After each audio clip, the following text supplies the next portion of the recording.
আমি একটা ছোট্ট প্রেডিকশন করে যাব, খুশি হবে তোমরা শুনে। আমি 2024-এও এসে এইখানে, ঠিক এইখানে দাঁড়িয়ে আমি বলেছিলাম, আমার মনে আছে, এই মাটিতে যা বলি তা হয়, মাটির ভালোবাসা, নন্দীগ্রাম তৃণমূল জিতবে, আমি কথা দিয়ে গেলাম।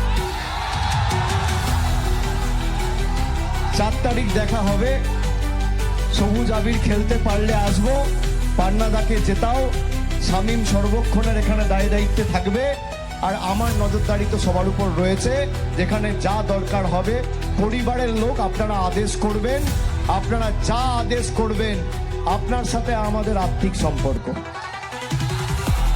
আপনারা যা আদেশ করবেন আমি মাথা পেতে নিয়ে আমার সামর্থ্য অনুযায়ী আমি সেই আদেশ বাস্তবায়িত করে দেখাবো। জয় হিন্দ, বন্দে মাতারাম, তৃণমূল কংগ্রেস জিন্দাবাদ, মামাটি মানুষ জিন্দাবাদ, জয় হিন্দ, জয় বাংলা।